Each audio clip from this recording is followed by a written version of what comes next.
lower the lights for me, voice. please? Okay, Heck no. but remember, The laugh. You telling me this ain't Michael right here? Awesome, Jimmy. What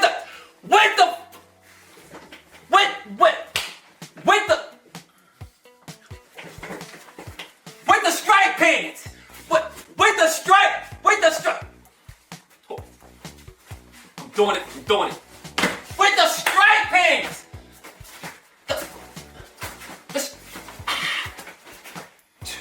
The stripe pants.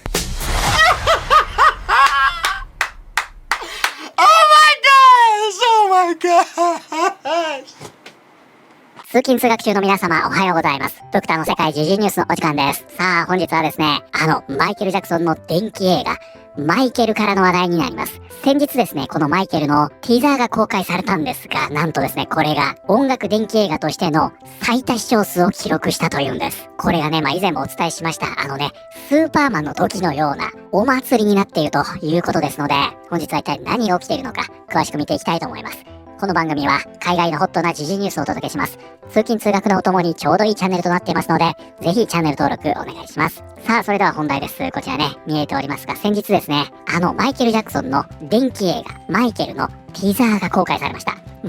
これがですね、めちゃくちゃ短いにもかかわらず、非常にインパクトのあるものでして、もうマイケルのファンたちがね、度肝を抜かれたわけですよ。これによりですね、YouTube をはじめとする、ネットでの再生数がすごいことになっているようなんですね。マイケルティザー予告、公開から最初の6時間で3000万回以上の視聴数を記録。ライオンズゲート映画部門会長、続編の可能性について最新コメント。公開された本日、最初の6時間で、ライオンズゲートのマイケルのティザーは、3000万回以上の視聴を記録した。これはジョン・ウィックチャプター4が最初の6時間で記録した数字よりも 50% 多い。この情報は同日午後に行われた決算説明会において、ライオンズゲートモーションピクチャー部門の会長アダム・フォーゲルソンから明かされた。アントワン・フークは監督、そしてボヘミアン・ラプソディのプロデューサーであるグレアム・キングが手掛けるこのマイケル・ジャクソンの伝記映画はサンタモニカに拠点を置く同スタジオにとって期待の大作であり、2026年4月24日に劇場公開が予定されている。ということでね、こちらがそのマイケル概要になります。マイケルはアントワン・フークアが監督し、ジョン・ローガンが脚本を務めるアメリカの電気ミュージカルドラマ映画であるアメリカの歌手マイケル・ジャクソンの人生を描く。ジャクソン役は彼の甥いであるジャファー・ジャクソンが本作で映画デビューとして演じる。ということでね、ちょっとね、監督から見ていきますが、こちらね、アントワン・フークは皆さんこの方ご存知ですか？ここね、フィルモグラフィー、これですね、トレーニングデーと、あとイコライザー、このあたりでね、皆さんご存知なんじゃないかなと思います。両方デンゼル・ワシントンですが、もう名作ですよね。で、僕たね、個人的に大好きなのが、ここね、2003年にありますが、これ、Tears of the Sun。これはね、ブルース・ウィリスの作品の中でも、僕た個人的にはかなり好きな一本ですね。モニカ・ベルッチと共演してました。というような形で、非常に力のある監督なんですね。そしてね、もうなんといっても、これですよ。ジャファー・ジャクソン。これね、マイケル・ジャクソンの甥いとありましたが、ジャファー・ジェレマイア・ジャクソンは、アメリカの歌手、ダンサー、俳優である。彼は、ジャーメイン・ジャクソンとアレハンドラ・ジェネビーブの息子である。2019年にデビューシングル、Got Me Thinking をリリースした。彼は公開予定の映画マイケルで、叔父であるマイケル・ジャクソンを演じることで、映画デビューを果たす予定である。ということで、今回ね、マイケル・ジャクソンを演じるのが、ジャクソン5のジャーメイン・ジャクソン、つまり、マイケル・ジャクソンの兄ちゃんですね。この息子、ジャファー・ジャクソンが演じるということで、どうですか？これいいですよね。ほら、マイケル・ジャクソンって、世界中にそっくりさんがいるでしょ。その顔が似てる、ダンスがうまい、声が似てるとか、いくらでもいるわけですよ。ただなんかこの電気映画の主演をそっくりさんが務めるって嫌でしょ。で、これをね、血縁がやってくれるっていうのは、なんか僕的にはね、すごく納得感がありましたが、皆さんいかがですか？でね、このジャファー・ジャクソン自体が歌手としてね、2019年にデビューしているんですが、現在ね、こちら29歳と、この人ですね、その歌声が、もうね、マイケル・ジャクソンなんですよ。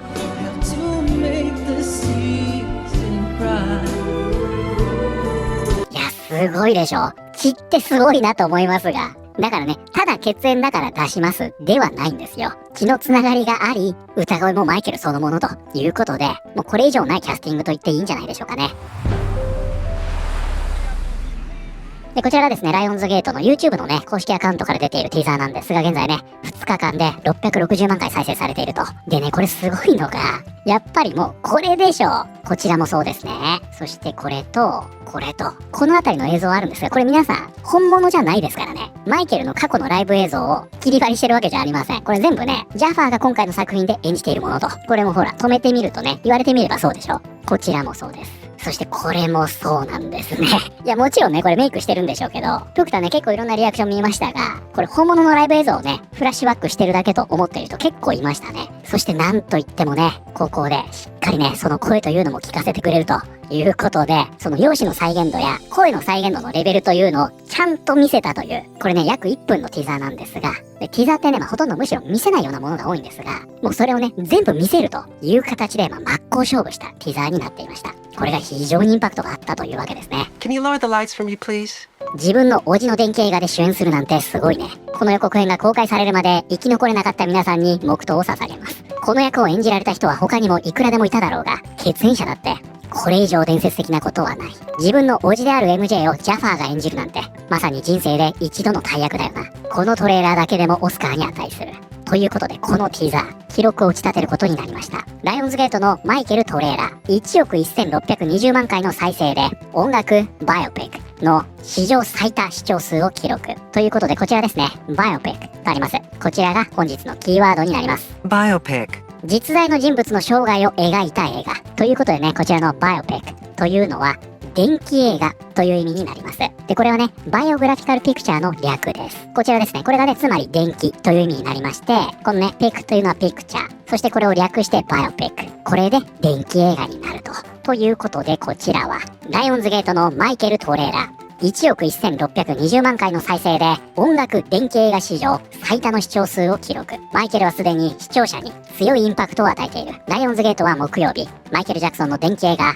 マイケルの最初の公式ティザートレーラーを公開した。そして公開から最初の24時間で視聴回数は全世界で1億1620万回に達したと発表した。これにより本作は音楽電気映画の予告として史上最多の視聴数を記録。さらにライオンズゲートにとって同社史上最大のトレーラー初動記録となった。ということで先ほどはね、ライオンズゲートの公式アカウントの視聴回数だったわけですが、これね、あそこだけではないので、全世界でね、このティザーが再生されたその視聴回数をトータルすると、最初の1日で1億1620万回を達成し、これが音楽電気映画の中では最高記録。そしてライオンズゲートにとっても史上最大となったと。故マイケル・ジャクソンの甥であるジャファー・ジャクソンがキング・オブ・ポップの役で主演を務める。最初の映像ではジャファーがムーンウォークなどマイケルの象徴的なダンスムーブを再現する様子や、スリラーのミュージックビデオの映像も公開されている。予告編は来週から劇場でも上映される。こちらね、ディスタスニュフィルムがこれを伝えています。この男は亡くなってるのに、まだ記録を破っているのか。マジですごい。マイケルは最後の真のグローバルなエンターテインメントアイコンだったと思う。そこにいるだけで人が失神するような存在感。ああいうスターはもう今では見ることができない。彼が史上最高のアーティストと呼ばれるには理由がある。誰も彼には近づくことができない。これはニュースでも何でもない。マイケル・ジャクソンは史上最高だ。アンチでさえも見たがる。史上最高であるべき存在なんだ。そしてですね、この映画まだね、確定ではないんですが、どうやらね、2部作になるんじゃないかと言われているようですね。ライオンズゲート映画部門トップが、マイケルはさらに、続報がすぐ出ると約束。マイケル・ジャクソン電気映画を2部構成にする案が浮上する。マイケル・ジャクソンの電気映画、マイケルは、ライオンズゲート幹部の最新のコメントから判断すると、2部構成に拡張される可能性が高いようだ。ライオンズゲートの会長、アダム・フォーゲルソンは、同社の第2四半期決算発表後のアナリスト向け電話会議で次のように述べた。まだ第2作の計画を正式に発表できる段階ではありません。しかし、クリエイティブチームは第1作公開後、できるだけ早くさらなるマイケルを届けられるよう、すでに全力で取り組んでいます。で、その理由がですね、デッドラインの方に書かれているんですが、ライオンズゲートはマイケルを2部構成に分ける必要があった。それは元の編集版が3時間半に及ぶ長さだっただけでなく、映像の一部にマイケル・ジャクソンを告発した人物の視点を中心に撮影されたシーンが含まれていたためでもある。彼らはジャクソンの遺産管理団体と和解をしており、その和解条件により劇中で描くことを許していなかった。マイケルを企画段階に入れた際、ジャクソン側がこの点を見落としていた。ということで、このマイケル・ジャクソンとね、裁判で揉めていた人物、過去に和解しているということなんですが、その和解条件の中に、自分のことをね、映画やドラマで描いちゃいけないという取り決めをしていたようなんです。ですね。なんだけど実際はこのマイケルの中でそれを描いてしまっていたため、再構成せざるを得なくなっていたと。で、一応デッドラインは2部構成になるのは、そもそもが長かったこと、そしてこの部分の再編集が必要になったこと、つまりは、一旦はね、前半部分を公開して、再編集や再撮影が必要なところを切り分けるということなんですかね。これで、2部構成になるんじゃないかと。これまだ確定ではないですよ。そのように言われているようです。はい、ということで本日はですね、先日、マイケルのティザーが公開されまして、これが音楽電気映画としての記録を打ち立てたという話題を見てまいりました。いかがだったでしょうか。さあ、ということでね、久々にね、祭りになっているということで、楽しくなってきましたね。ちなみにね、これ先ほどの予告編の一番最後に出てくるんですが、IMAX で公開されるんですよ。なのでもうファンたちはね、これ、絶対に IMAX で見なきゃダメだと言っているようですね。ドクターもね、これ公開されたら、絶対 IMAX で見ますね。トロンでね、大失敗しましたんで、マイケルは絶対に IMAX で見ようと思っています。いやー、それにしてもね、今回ね、このジャファー・ジャクソン、これがね、映画デビュー作品になるという、ここもすごいなと思いますね。これがね、もう本当に映画の面白いところですよ。映画ってね、脚本と監督がいれば、いつでもどこでも同じものが作れるというわけではないんですね。もう本当ね、映画制作って生もので、その作ろうとなった時に、どういう役者がいるのか、そしてどういう作曲者がいるのか、そしてその監督がどういう人生を歩んでいるのか、ここがね、すごく重要なんですよね。だから以前もね、ちょっと E.T. の件で少し触れたんですが、E.T. もね、じゃあスピルバーグにね、今 E.T. 作ってくださいって言ったって、これだけ CG が発展して、これだけ撮影技術というのが向上しているのに、おそらく1982年の作品を超えることができないんですね。本人でも無理なんですよ。なぜなら今は子供のヘンリー・トーマスがいないから、当然ドリュー・バリモアも大きくなっちゃってるし、ディー・ウォレスだってお母さん役できないわけですよ。で、事実ね、20周年の特別版では、スピルバーグがね、その時点で子供を持っていたため、思想が変わってしまったんですね。子供にね、銃を向けるのなんてけしからんと、銃を CG でトランシーバーに書き換えたんですね。で、それができない部分は削除しました。これにより、ラストシーンの尺が変わってしまったんで、完璧だったスコアというのを書き直したわけですよ。あれラストシーンが始まって、エンドクレジットが出るまで1曲なんでね。で、空を飛ぶ瞬間のカタルシスが失われたんですね。で、これはね、スピルバーグ本人が最悪のバージョンだったと認めていて、もう二度とね、自分の過去の作品には手をつけないと、このように言っています。なので、今回のね、このマイケルも、これを作ろうとなった時点で、このジャファーがこの年齢でいてくれた、今しか作れない作品なので、これがね、映画制作の本当に面白いところですよね。ちなみにね、プクタがマイケル・ジャクソンの中で、一番好きな曲は、マン・イン・ザ・ミラーです。皆さんはこの作品見に行かれますか？ぜひ感想を聞かせてください。ということで、本日の動画は以上になります。この動画良かったよと思っていただいた方、ぜひチャンネル登録、グッドボタンお願いします。それではまた、通勤通学中にお会いしましょう。